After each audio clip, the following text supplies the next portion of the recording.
again, welcome back. As Ken and I continue our journey through the Oracle of the Hekatean Path. In the last part, the last installment, we did cards 1 to 6. So in this lesson, we're going to be covering cards 7 through to 12. Yeah. So, card 7. Yeah, I think this is one of my favorites. Is it? Yeah, I just because I really love the way we managed to execute it. This was the kind of shock tactic card. This was the one that made me kind of look and think, have I made the right decision doing this? Yeah, it's one that, it's an aspect, Borba Forba, the Eater of Filth. It's an aspect that people may never have come across this before. And yet I find that it is potentially so useful. Yeah. As a tool. I've used it in this oracle to represent cleansing.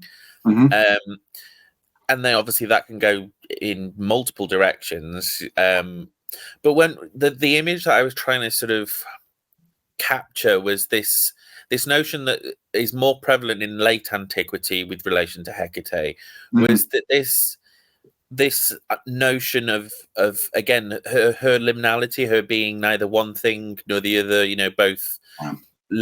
both above in heaven and below in the underworld and stuff.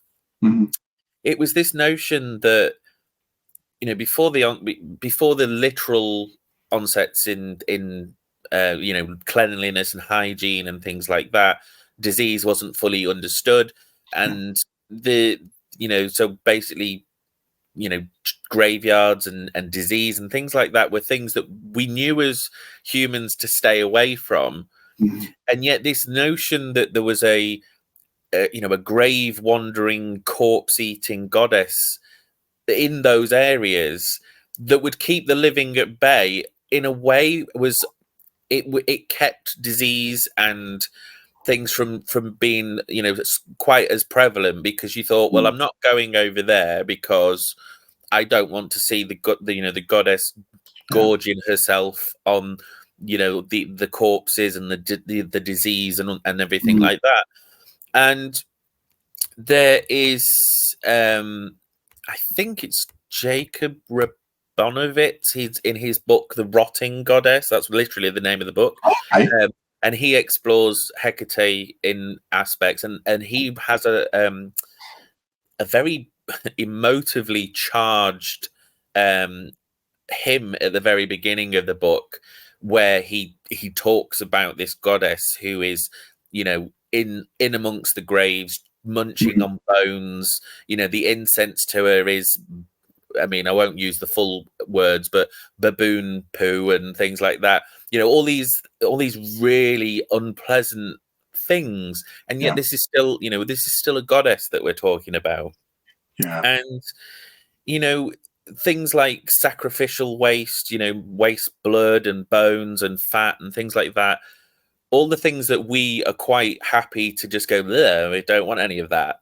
And yet you can offer it to her. You can offer it to Borba Forba, and she consumes it all. And it's this process of consumption that is this transformative element through her divine fire.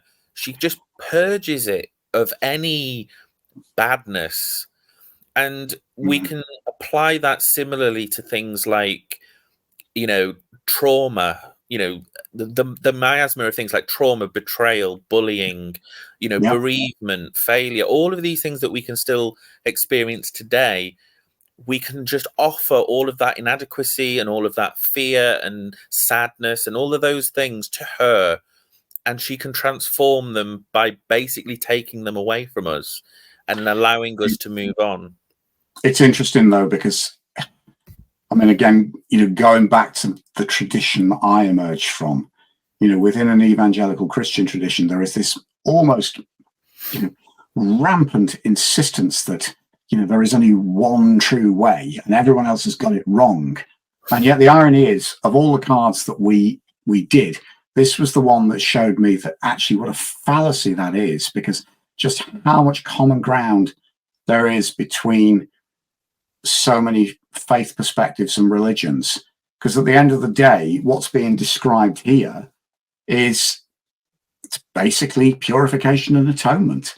It's the same universal principle that you see in so many religions, and actually it's a messianic function as well, in that, you see that as part of an aspect of Jesus, in that, as the sort of pure and innocent one who absorbs the corruption of the world to atone for it, absorbs it and takes it away, because there is that, it's part of the Catholic liturgy, Lamb of God who takes away the sins of the world, has mercy on us. And yet it's all here. So, it kind of, again, it's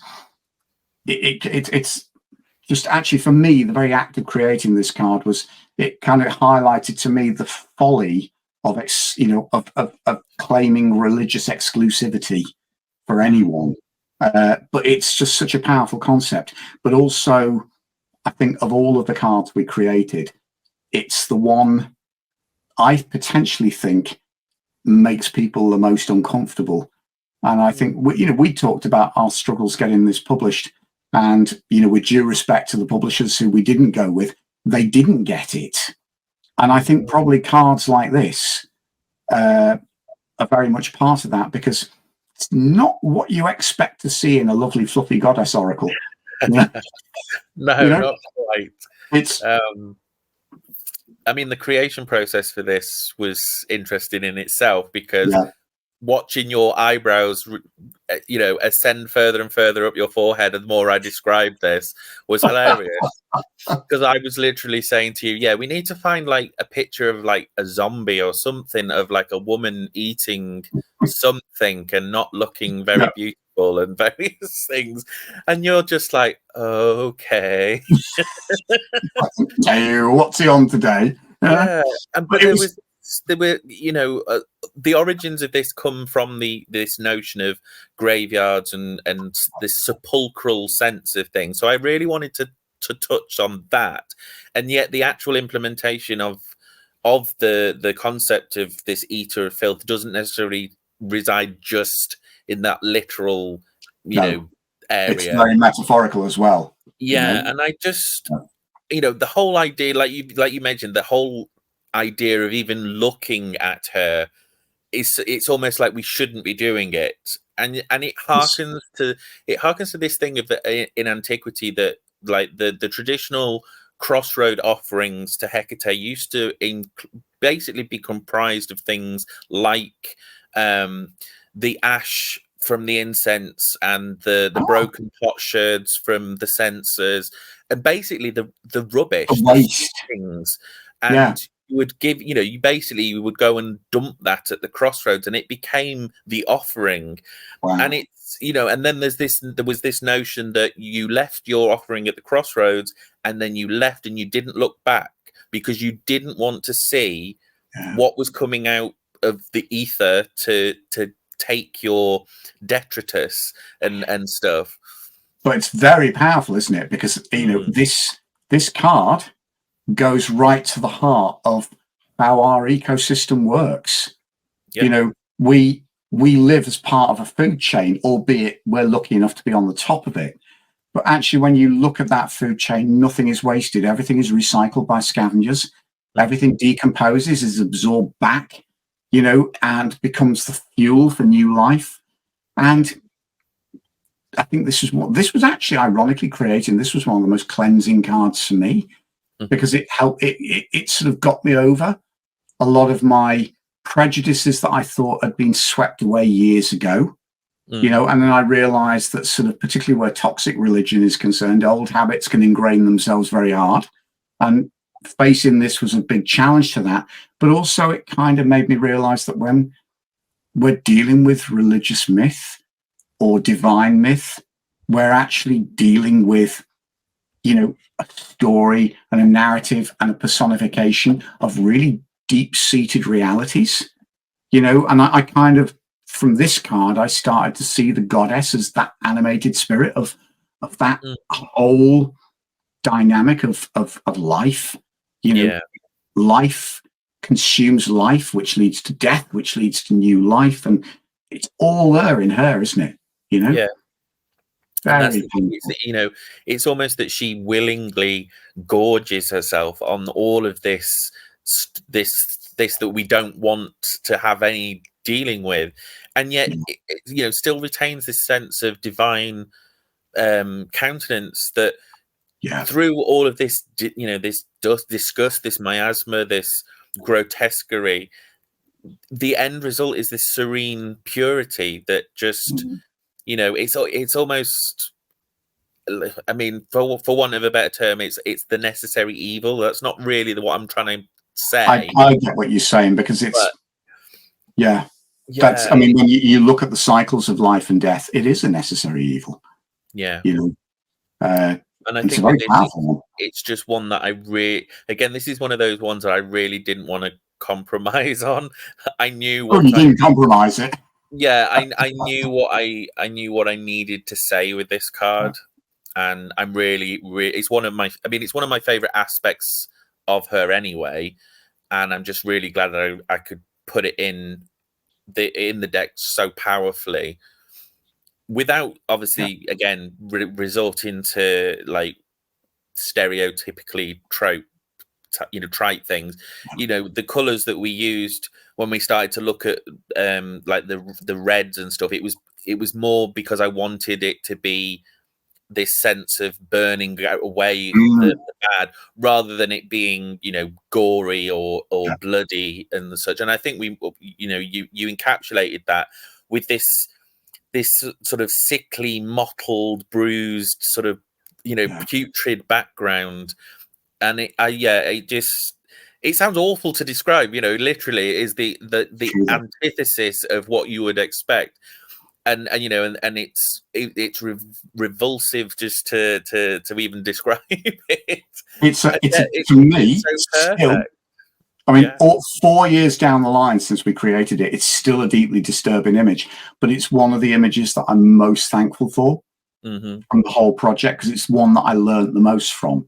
Yeah. And it kind of, again, it kind of debunked so much stuff for me. I didn't realize, I mean, you know, I mean, a famous lady who we all in this world know, who shall remain nameless, who was responsible for countless, you know, slickly glossy goddess oracles, which I, again, found very difficult to deal with, because, you know, some of the most powerful dark goddesses were reduced to glamour models.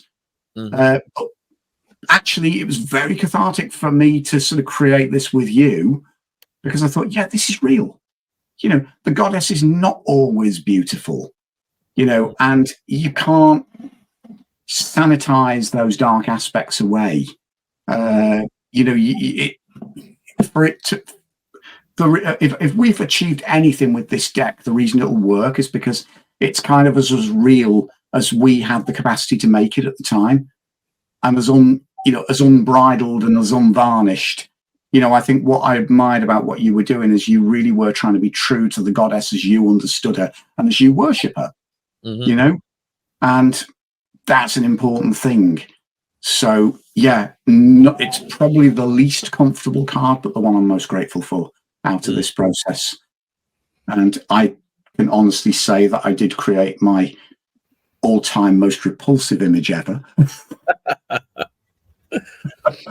But hopefully it will hit home because of that. And, you know, it was, you know, I'm glad your conception was what it was, you know. But the next one, the card number 8, I mean, this is... Yes. Now, this is one that I know that you really like to do. I love this, but it's also one that every time I've showed it to people, and it's interesting because I even got the same response from family members who were asking me about this project and how it was going. I would show them this image and they would just gasp.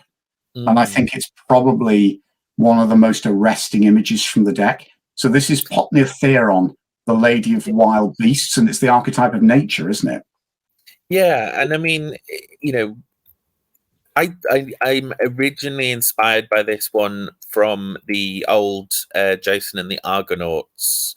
The scene of when they're inside the temple of Medea and she's doing the dancing, and the statue of Hecate there is animal headed.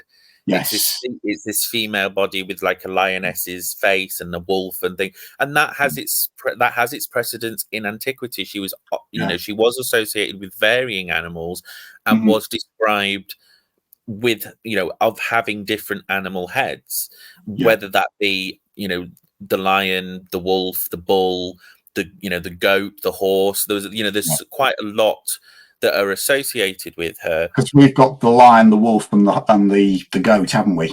Yeah, and the goat's probably the bit of the outsider there, but I really wanted to add.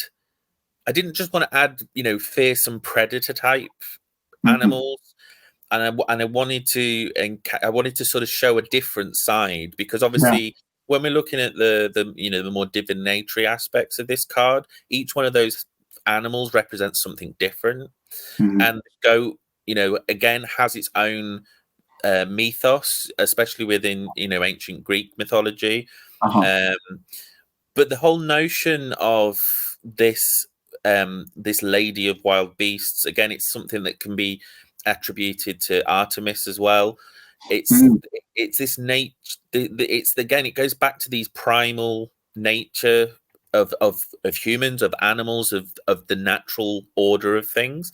And there's in the Orphic hymn, she's referred to as in Stag's Rejoicing, a huntress nightly seen, nymph on the mountains wandering. And so there's this huge sense of, again, this independent goddess that's one with nature, that embodies both the fauna and the flora in this world. And as I say, I wanted each of the animals to represent something in and of themselves. So obviously the lioness represents strength and assertiveness and personal power and pride. And then the lunar wolf, because it's a female wolf, because this was the thing. I didn't want to necessarily, especially with the lion, to put like a male lion's head when we're talking about a goddess. And let's face it, in nature, it's the female lions that do all the work. They do the hunting mostly, and and everything else. So I wanted to really make sure that we were on the sort of territory of keeping in the gender of it. So obviously the lunar wolf she's the alpha female, but she has the respect and she's protective, but also has this intelligence about her. And then when we come to the nanny goat, it's an independence to a nanny goat, but there's this resilience and diligence, and also again we go to this nurturing side. And if we touch on myths like Zeus, when he was born, there is myths where he was nurtured by a divine nanny goat. He suckled and all the rest of it when he was in hiding. So I wanted to kind of touch on that. And then we also reflect the embodiment of the natural order. And this then harkens to the Chaldean oracles, where Hecate is sometimes referred to as a manifestation of nature itself. And so it's this whole notion that she governs everything. It's both human and animal and plant and mineral, and she's everything that makes our world what it is. And yet it speaks to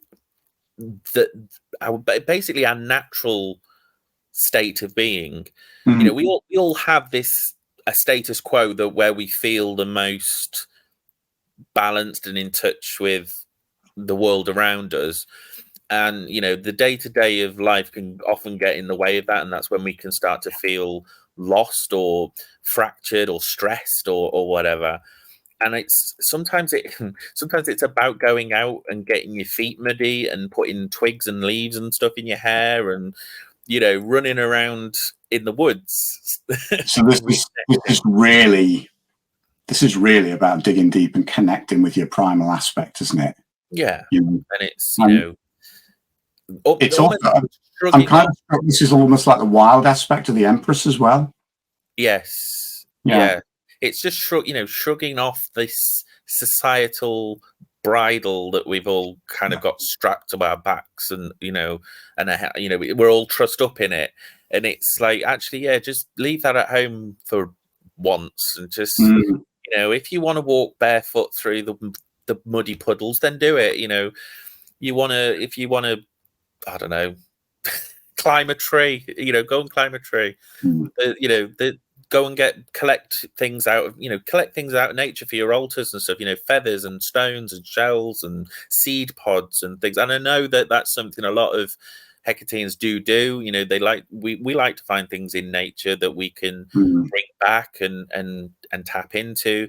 Again, the goddess is often described as having oak leaves in her hair with serpents and things.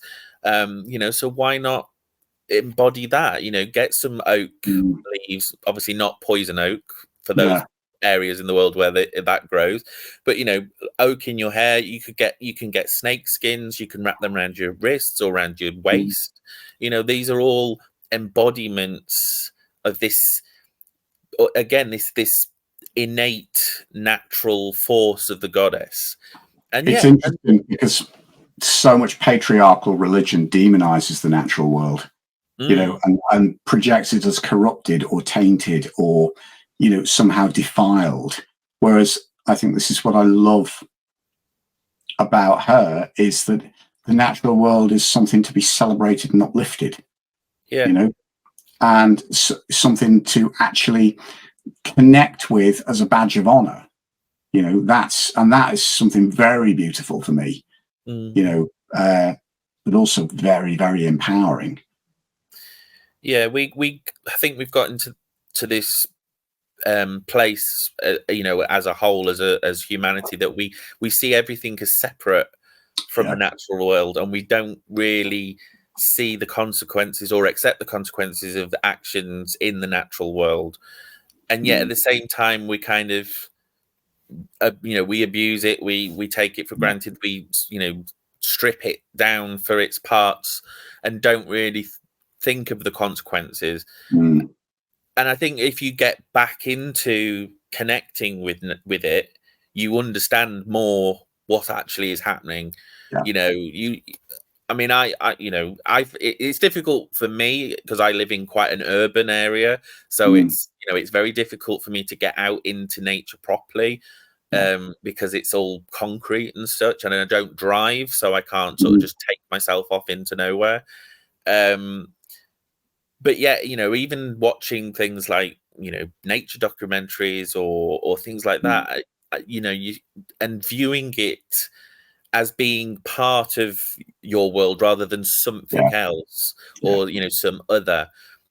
And that's where you can then start to think that actually we're no different. We're still animals. Exactly. When it all boils down to it, we're all animals, and we have no more right or no more thingy to the planet and everything than anybody else.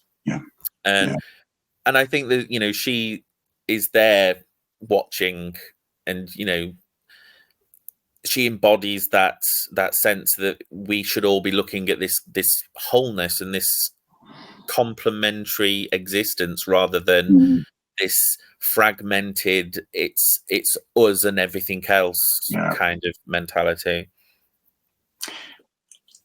I want to move on to the next one because this fascinates me. I find this the Chthonian card of the Earth. Now, the keyword on this is stability, but it was when we were creating the image for this was an aspect of it that really fascinated me. There's nothing on one level. There's nothing new here. We've got the three-faced goddess. But she's emerging like she's erupting from a volcano, and I think one of the strange things that kind of overwhelming sense when we were creating this image of rock solid stability, but at the same time white hot volatility all mixed into one, and just a power that can break the earth open and and just thrust our way out of it. I'm also intrigued by the serpent at the bottom of the card. So tell us a bit more.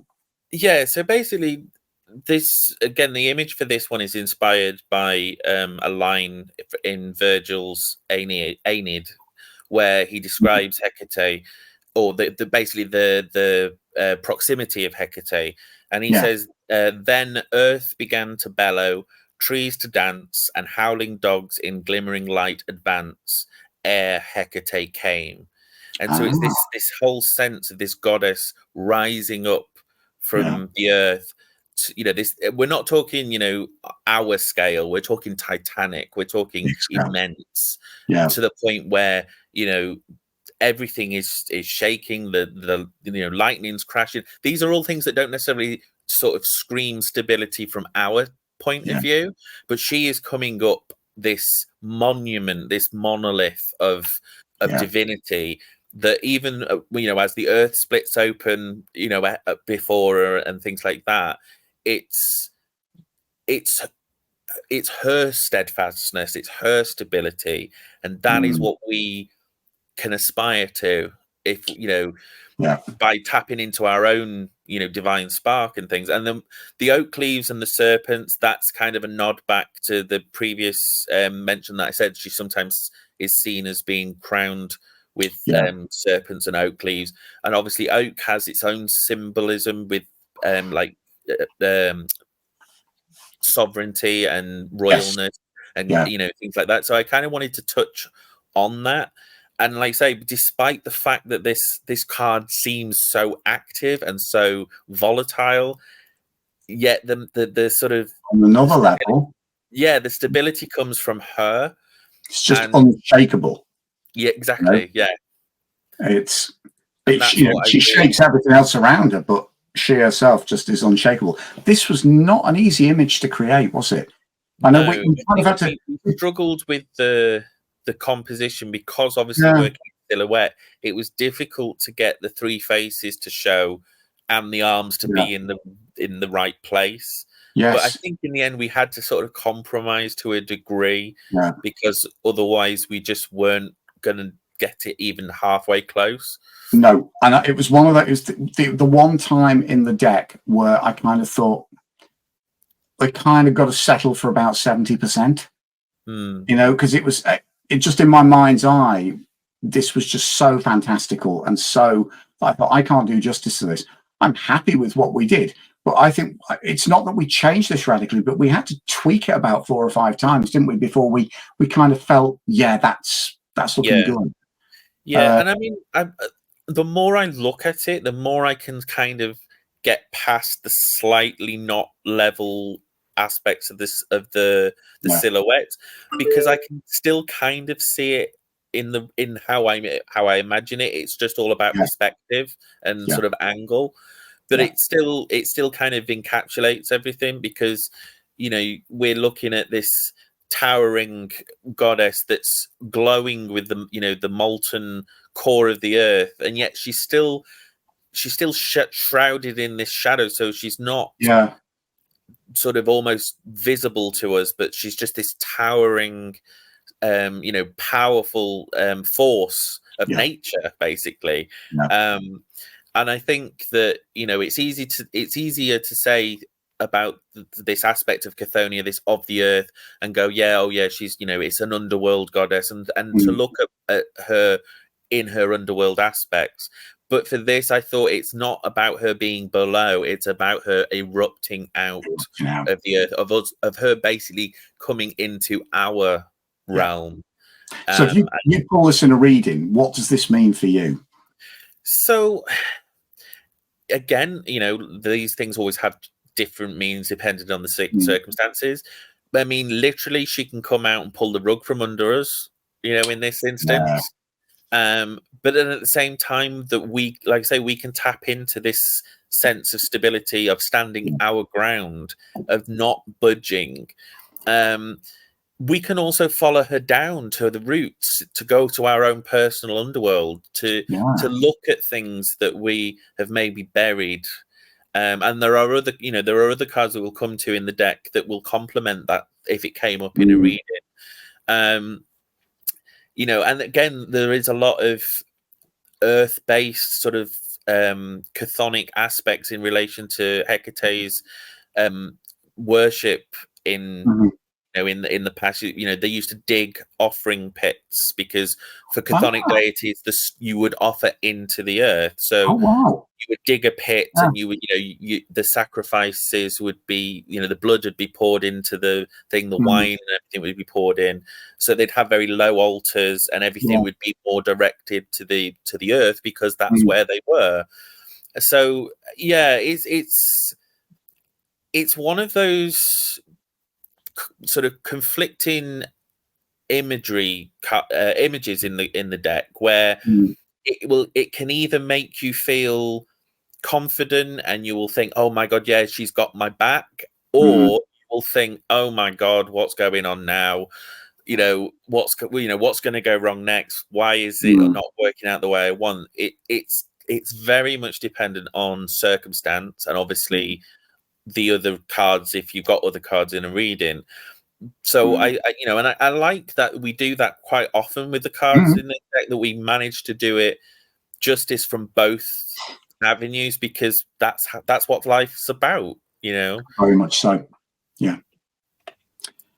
I love this next one. This is a personal favourite, visually anyway. Yes, and again, quite simple, but simple. But it's just, I love. There's a sereneness about this aspect of the goddess that I love. So this is Ainalia of the sea, and it's the archetype of the emotions. Yeah, so I kind of took it quite literally with obviously the water symbolism, the ocean symbolism, and dealing with things like emotions and the dreams and subconscious and things like that. But at the same time, the concept of Hecate as an ocean goddess or having oceanic aspects is, again, it's one of those things that not a lot of people know about. No, but it's not one I would have. It's not one I sort of had any grasp of until you told me. Yeah, I mean it's there in antiquity if you look for it. She's known, referred to as the goddess of the three realms. Earthly, watery, celestial.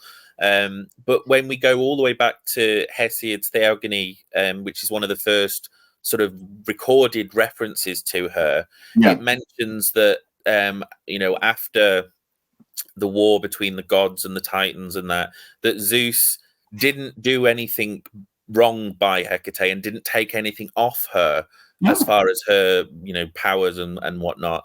But basically she was given privilege in both heaven, earth, and in the sea. And it later goes on to describe how in her plethora of powers or boons that she can give, that she protects sailors, she can make them catch lots of fish, but she can quite easily take all the fish away and not catch anything.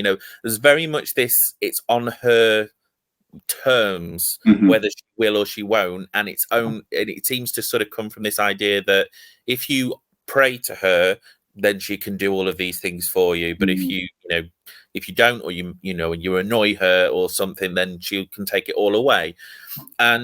But again, when you even looking at it from a genealogy point of view, as far as like the genealogy of the gods, you look at where her great grandparents, her great grandparents are Gaia, the earth goddess, Uranus, the sky god, and Pontus, who is the sea, the physical embodiment of the sea. And then her paternal grandmother, Eurybaea, was another oceanic goddess who had mastery over the seas. So it's this inheritance of these powers that she gets. This is making more sense now of the last three cards in the deck for me. Yeah. Which obviously we're going to come to later on in the series, but it's all right. It's only taken me 4 years, but the penny's just dropped. But yeah, so you've got all of that sort of ocean energy there, and then obviously intrinsically in the collective unconscious, the archetype of the ocean of water as an element, it is a very the cups in the tarot, it's all very emotion led, and I kind of thought that that's definitely what this card should represent, is because it's something that again is really relatable. Yeah. So it's, you know, and it's not just about, you know, being emotional or in, you know, interpreting dreams, you know, on a in literal senses, but it's the you know, water can cleanse, it can, you know, it can transport things, it flows, it can help you to heal and things like that. But then there's also, you know, there's the crashing tempestuous waves, you know, that can be quite destructive. There's this, again, there's this duality of the goddess between, you know, calm trickling waters and, you know, tsunami scale, you know, storms. And I think we capture the serenity of the goddess in this card, because she's standing with her back to the ocean and she's holding the trident, you know, which in itself is a symbol of power. Yeah. And yet the waves behind her are quite big and quite crashing. It's you've hit the nail on the head, because we created something visually that was quite serene, but actually when you look at the scale of it, it's also quite overpowering. You know, and I love, that's one of the things I love about the card, is that contradiction in terms. You know, it's serene, but at the same time it is awe-inspiring, you know, in its scale, which is, and that again, it comes, you know, similarly to the previous card, Cathonia, that I wanted that aspect of this titan, you know, this scale, which, because there's no, we're not putting like a human figure in for scale kind of thing. But I think the absence of a human figure, knowing that we're looking at a silhouette of the goddess, it kind of automatically instills this sense of grandeur, this sense of, you know, supreme godhead. Maybe this is why you were drawn to my work. I love the enigma of silhouettes. You know, your brain projects onto the silhouette without realizing that you're doing it. There was something when we were discussing the Hermit in the Healing Light Tarot, something you picked up on, is that it's very ambiguous. You can't tell whether it's somebody that's facing you or looking out in the other direction. And I think particularly when you're creating divine figures, that can be a very, very useful tool. And I think it's worked well for us here, because, you know, these figures become anything that the imagination makes them, which means that I think particularly if you're connecting with the goddess spiritually, that's a blank canvas for her to project onto, which for me is very powerful.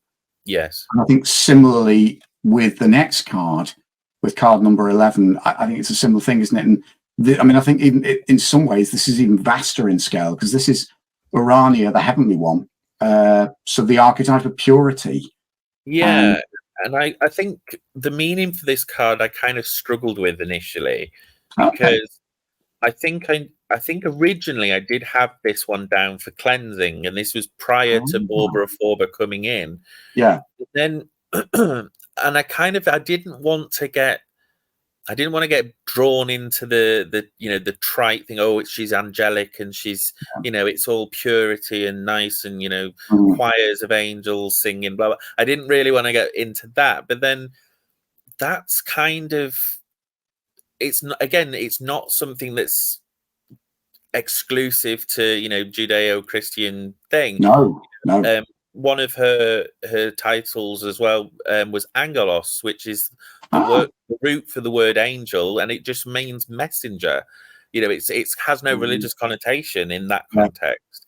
And so I wanted the, you know, obviously we're talking about the heavenly aspect of it, so obviously it had to be skyward, but we chose not to go with like the night sky or the celestial sort of side of it. We went with sort of sounds ridiculous, not the touchable sky, but something that's a little bit closer to us.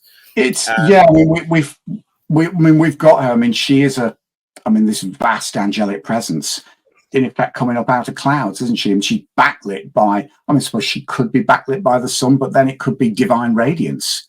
Yeah, you know? or the moon, or a star, or, you know. But I think, I'm kind of with you on this. I'm glad we kind of created something that was a little bit more ambiguous.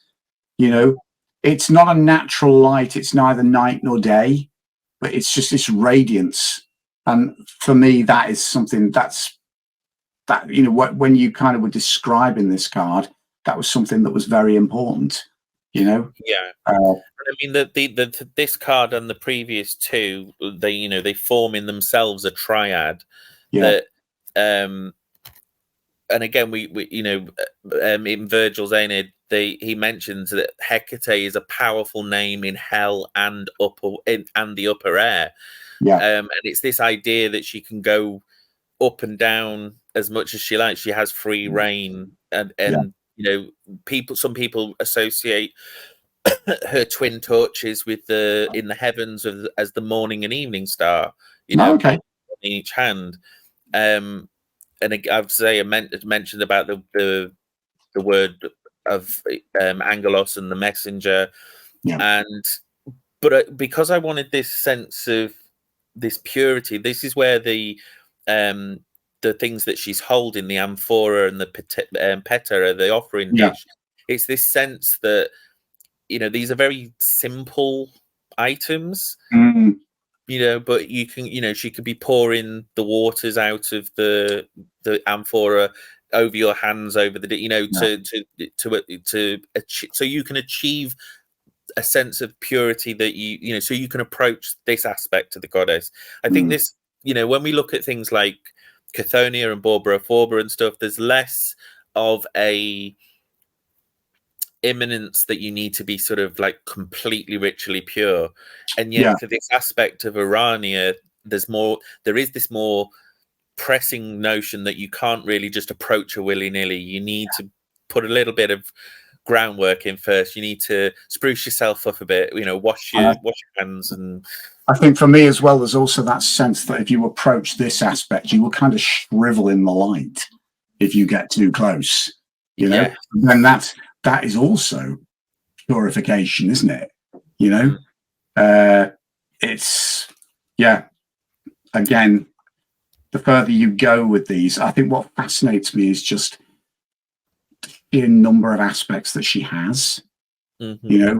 And I didn't expect her to be quite so omnipresent and stretching across different cultures and different religious mythologies in the way Yes. that she does, And I think the one thing I wanted to touch on with this as well is that this notion of this blinding light, this purity, this Mm, when we look at that turned on to ourselves, we can, if we look at this thing, those wings, they're obscuring the light.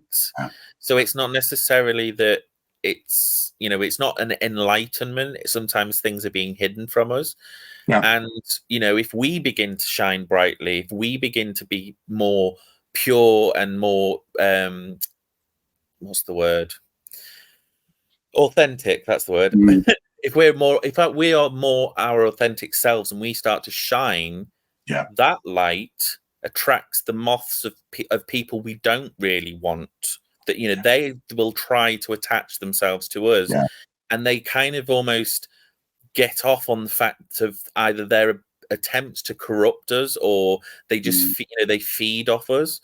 yeah, And so again, this can come out very cautionary, and that we need mm, to be aware of the genuineness of yeah, purity. yeah. You can get into really dark territory if you start talking about things, like cult leaders, and things like Oh, that. yes. You know, Yeah. I mean, pure very and much good, so. pure and good intentions don't Yeah. always come without ulterior motives. Having had to break free from coercive radicalized religion, or I mean, I understand that all too well. And actually, I had one particular instance in, 2015, 2016, where, I kind of, over a couple of years, I watched somebody that I knew developing into a cult leader and going off the rails, and it's a scary thing to watch. The problem is the intentions begin well, and it's a very precarious path, but then it becomes about power and control, and that's where the danger is, Yeah. you know. But That's, and I think that's the thing, isn't it? It's if you're at that stage where it's driven by ego and power, uh, you've lost the whole the core of the mm, of this ritual spiritual purity, that you've completely doing the opposite, really, but you still profess that you are doing the goodness and the right thing and such, and that's where it could, it's a slippery slope once you start onto those. Very much. Yeah. Let's move on to the last card for this particular film. So we're now looking at card number 12, Proper Liar. The one now, this intrigues me. The one before the gate, the Guardian. Yeah. Now this, I think you mentioned the torches. She's got them here. I think is this the first time she's actually got torches in the deck? No, because we saw the torches with Melano. Yeah, we did get them with Melano.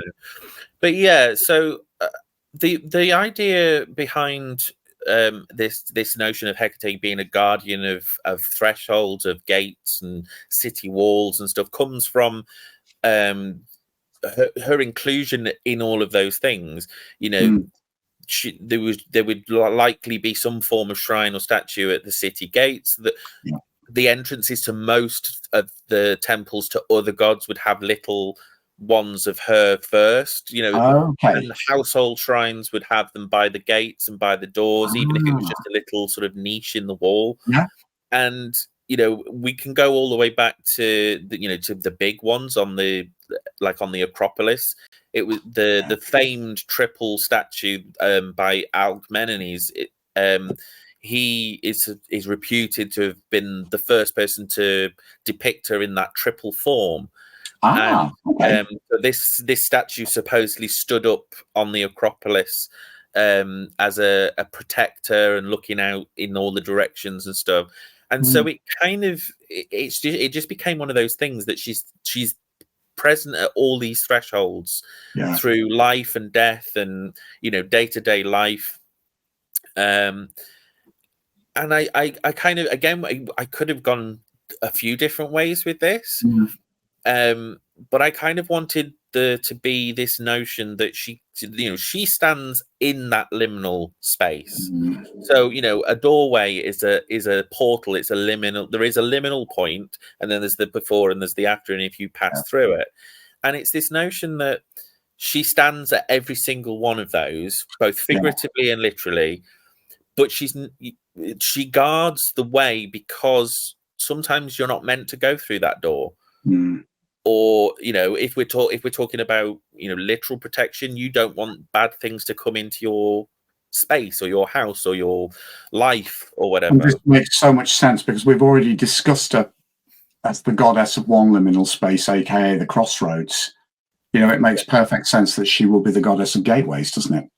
Exactly. Yeah, and it's the fact that with this card as well, the way that you executed it was she has this sort of spectral quality that she's not necessarily solid, but I think but you can look at it and think actually she could be solid. She might obstruct the way, or she might. It was kind of interesting to do, wasn't it? Because we had to get that ambiguity: is she behind the gate? Is she in front of the gate? Is she on the midpoint? And she could be any one of those things precisely because she's so spectral. Yeah. And I remember this being quite an interesting one to do precisely for that reason. And a lot of it we kind of had to achieve through color rather than through perspective, and it is for me, it's one of the more enigmatic cards because it's funny. I have a similar response to this as I do the High Priestess in a Waite-Smith deck. I'm kind of immediately, it's like trying to peer beyond the veil on the Waite-Smith High Priestess, and you're thinking, what's beyond that gate? Yeah. There is definitely a sense of trying to look right. Yeah. And the bright light of the torches is kind of obscuring that. Yeah. It's lighting her, but you can't really see what's behind. And that's it's about, if the time's right or if the circumstances are right, you'll be able to go through. Yeah. And then you'll be able to see, but again, at the same time, if you're not ready or it's not the right option, she can stand in the way. Yeah. And you can also ask for her to stand, in your thresholds to, as a boundary, as a guardian in that respect. Yeah. And so it can be a reminder for us to think about our boundaries and to think about our physical and spiritual defenses, to be, to remind us to be guarded, but we don't have to be closed off. That's interesting, because I'd never really thought about her as the sort of arbiter and sort of champion of our boundaries. And yet, actually, that's what she is. When you think about their liminal, everything, Yeah. when you actually think about liminality, it's in everything. And the notion, when you start to think about it in that respect, therefore she is in everything, because she is a liminal goddess. Yeah. And and it's a bit sort of mind blowy when you sort of actually come to that realization. And even in this, you can look at boundaries and you can look at setting them, but then you've got to watch you don't go to the extreme. You don't want to become paranoid but pretending that it's like some sense of self-preservation. So again, there are all of these lessons that can be learned from this aspect. It's just, again, it's about understanding where you are in that situation and exactly which side of this this point in your life that you are sort of having to analyze. Yeah. Oh, this journey gets better the further we go. On that note, let's call it a day on this one, and in the next video we will be covering cards 13 through to 18, won't we? Yes. So again, to everyone who's watched, thank you for bearing with us thus far, and hopefully you will join us for the next one. So take care and see you soon. Bye-bye.